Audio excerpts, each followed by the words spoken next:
Ameublement Tanguay en première ligne.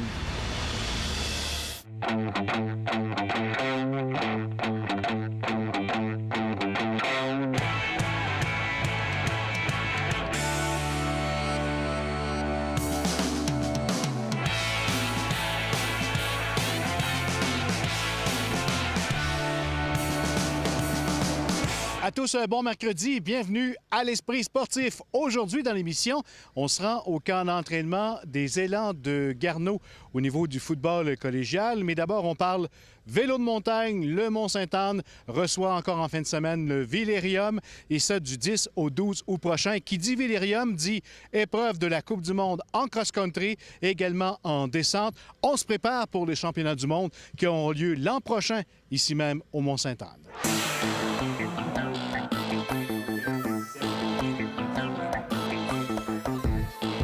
Chantal Lachance, bienvenue à l'Esprit sportif. Merci.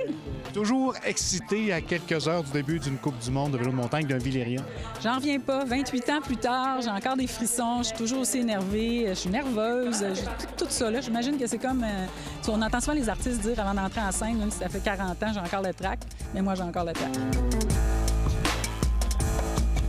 Est-ce qu'on amène toujours des changements chaque année? Entre autres, là, au niveau des parcours, cette année, on a retouché les parcours.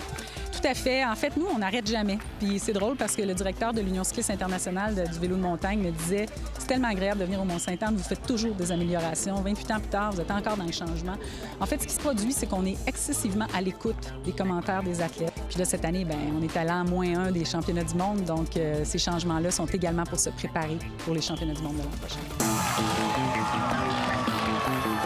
Autre nouveauté, une nouvelle épreuve, le circuit court en cross-country. Oui, exactement. Donc, nouvelle Coupe du monde, super intéressant. Ce ne sont que les 40 meilleurs au classement de la Coupe du monde qui peuvent participer à cette épreuve-là. Et cette épreuve-là, elle sert à déterminer les 16 premières places sur la ligne de départ de la Coupe du monde de Mont-Sainte-Anne. Donc, les athlètes doivent là, vraiment user de stratégie parce qu'en vélo de montagne, partir sur la première ligne et la deuxième ligne, c'est un privilège. Et puis, ils se gagnent là, lors de cette Coupe du monde de courte piste. Et c'est une épreuve qui dure environ 25 minutes. C'est très, très rapide. Ce sont des boucles où vraiment la stratégie, le dépassement est super intéressant. Donc, j'ai hâte de voir ça. Pour être sincère, j'en ai jamais vu. Alors, j'ai hâte de la voir ici au Mont-Sainte-Anne pour la première fois. Raphaël Gagné, bienvenue à l'Esprit sportif. On parle de la Coupe du monde de vélo de montagne à chaque année. Tu es au rendez-vous. Ça devient toujours un événement important dans ta saison? Oui, certainement. Cette année, je fais les 7 Coupes du monde. Donc, c'est la 6e de 7. On termine en France dans 2 semaines. C'est certain que celle qui est à la maison, parfois, on espère avoir notre meilleur devant les nôtres, mais ça reste que c'est une Coupe du monde comme les autres. J'ai la chance, l'avantage un peu du terrain, d'être à la maison chez moi. C'est un parcours que je connais et que j'aime.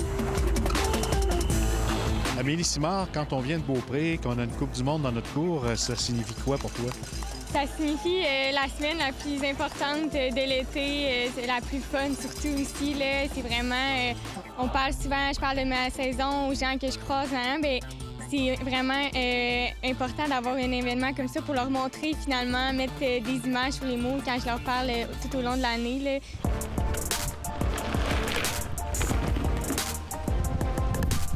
Félix Lompré, de participer à une Coupe du monde dans notre cours, ça signifie sûrement quelque chose d'important? Oui, surtout que ma première course de vélo à vie, je l'ai faite ici, dans le cadre du Villerium, la course Vélikids pour enfants. Donc, de pouvoir faire la Coupe du monde, qui est finalement la vraie épreuve, c'est sûr que c'est le fun. Puis aussi, c'est une des seules courses où toute ma famille peut me voir, parce que normalement, les courses se passent plus à l'extérieur.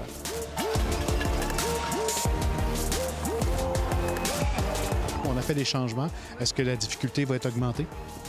C'est dur de l'augmenter. En fait, la track, c'est qu'elle est tellement longue et il y a tellement de têtes de roches qui sortent de partout que c'est la longueur qui fait sa difficulté.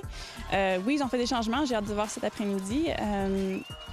Mais je crois que d'avoir plus de sections dans le bois comme ils ont fait, ça va nous aider à relaxer un peu les mains. Mais c'est toujours un track difficile, ça, c'est certain.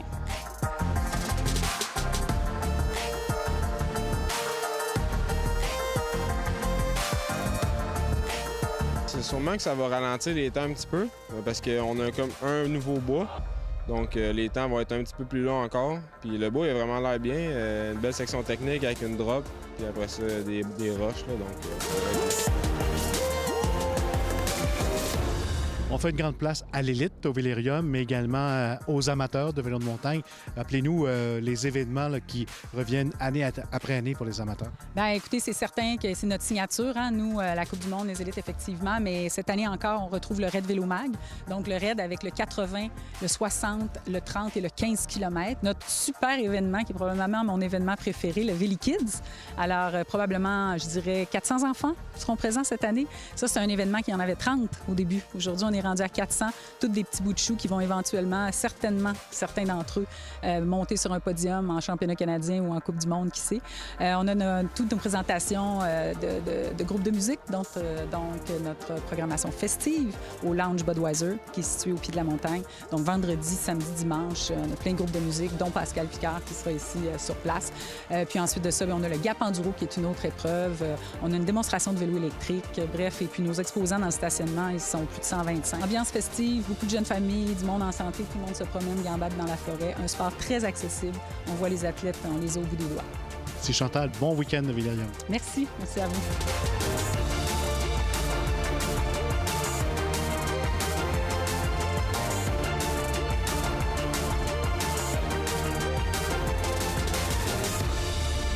Après la pause, on parle football collégial.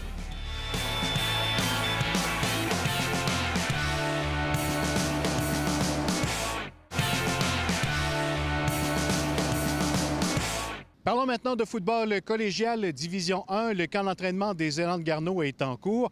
La saison s'amorcera le 24 août prochain et l'équipe tentera de faire oublier ses contre-performances de 2017. Jonathan Fournier en a parlé avec quelques vétérans et l'entraîneur-chef Claude Junot.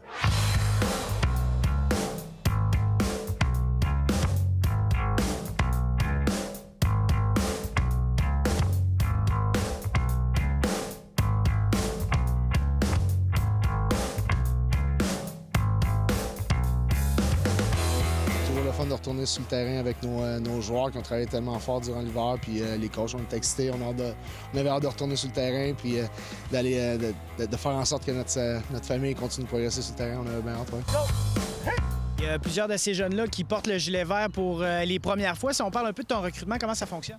Le recrutement, ça a bien été. On a tout le temps une classe de finissants d'environ de 20 joueurs qui vont graduer, qui vont passer au prochain niveau universitaire, soit qui vont continuer le football, ou qui vont se lancer dans d'autres choses au niveau de leur étude. On avait tout le temps 20 jeunes de première année, 20 à 25, parce que la nouvelle réalité démographique fait en sorte que on est 4 cégeps dans la région ici. Puis en plus de ça, le football fait en sorte que certains de ces jeunes-là décident de délaisser peut-être le foot pour pouvoir faire autre chose dans leur vie. Fait que c'est une réalité avec laquelle on doit composer, mais on a un bon groupe de jeunes qui rentrent avec l'équipe en ce moment, puis on est très contents du groupe qu'on a. Quel moment on fait la passe de contact? Je pense qu'offensivement, on va être une équipe qui va être explosive. Je pense qu'on a du talent qui va être en mesure de pouvoir démontrer à différentes facettes, que ce soit au niveau de notre backfield, de nos receveurs, de notre groupe de receveurs de passe. Je pense qu'on va être en mesure de pouvoir créer quelques surprises à l'attaque. Puis défensivement, je pense qu'on a un groupe qui a travaillé une cohésion et une homogénéité au courant des derniers jours, des dernières semaines avec le camp de printemps. Puis je pense qu'on devrait être une équipe avec une intensité. L'année passée, on a été bon en défense. On va continuer là-dessus. On a beaucoup de joueurs qui retournent. On a beaucoup de joueurs qui se reviennent des partants, surtout. Puis, sauf qu'en attaque aussi, on va être performant. Là, on a un nouveau coordinateur, fait que ça va nous aider à mieux bouger le ballon. Troisième année de Thomas Landry, Tom qui revient d'une autre victoire à Team Canada face au Mexique cette année. 2 ans consécutifs avec l'équipe du Canada. Tom, c'est un capitaine chez nous, c'est un vétéran aguerri. Bien content d'être en mesure de pouvoir l'aider à terminer son parcours au niveau collégial. C'est des grosses pratiques, c'est sûr que c'est du gros volume, on pratique à tous les jours, puis ça paraît dans l'intensité, puis tout le monde, je pense que tout le monde a hâte, là, tout le monde sent que les jours avant la première partie sont peu nombreux. Là. Émile Malenfant revient. Oui, Émile Malenfant, c'est une recrue l'année passée qui a vu un peu de terrain, qui a été en mesure de pouvoir produire plusieurs choses sur le terrain, qui a été en mesure de pouvoir développer au niveau qui a été spectaculaire, si on peut dire. C'est un gars très explosif, fait que hâte de voir sa deuxième année, bien maturé, bien entraîné durant l'hiver. plus d'entraînement cet été? Ah oui, ouais, beaucoup plus d'entraînement cet été. Puis tous les gars étaient là. Puis ça a paru. On s'entraînait en équipe pas mal. 4 jours semaine, on était tout le monde ensemble. Puis ça a paru. Troisième année, c'est une année particulière pour un vétéran? Oui, vraiment. On attend beaucoup. Je m'attends beaucoup à cette saison-là. Recevoir, je vais prendre le lead à l'attaque. Puis je m'attends à une grosse saison, là, honnêtement. Mathieu Hudon, c'est un gars qui est arrivé ici, qui a une belle progression à travers toutes ces années. Puis là, il se présente à sa troisième année comme étant un de nos piliers à la position de receveur. Un entraînement durant l'hiver très rigoureux. Puis on a bien hâte de voir Mathieu version 2.0. Une grosse squad de receveurs. Je pense qu'on est polyvalent. On peut faire beaucoup de choses, beaucoup d'armes. 3 carrières excellents, très talentueux. Puis, ouais, une bonne équipe dans l'ensemble, je dirais. Parmi les vétérans qui reviennent sous la garde de l'entraîneur-chef Claude Junot cette saison, Geoffrey Quentin, un jeune homme de Charny recruté en NCAA Division 1 avec l'Université de Syracuse. J'ai été invité à un camp là-bas, un camp ouvert. Tout le monde pouvait y aller, mais après, tout de suite après, 24 heures après, j'ai eu un appel pour dire qu'il m'offrait un full scholarship. Depuis que je suis jeune, je parle à ma mère que je vais aller jouer aux States, puis ça s'est finalement réalisé, fait que je suis content. Pour nous, c'est le temps de fierté. Notre but premier en tant qu'éducateur, c'est de faire progresser les gars au niveau de l'école, au niveau académique et au niveau sportif.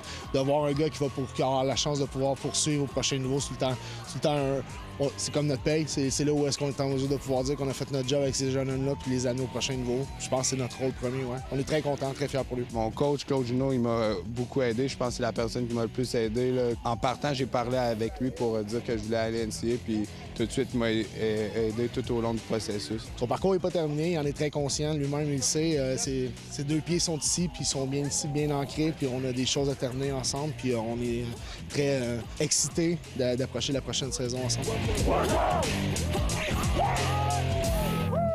Voilà, on vous invite en terminant à l'événement sportif du week-end, le Villerium au Mont-Sainte-Anne du 10 au 12 août prochain. C'était l'Esprit sportif. Bye bye, à demain.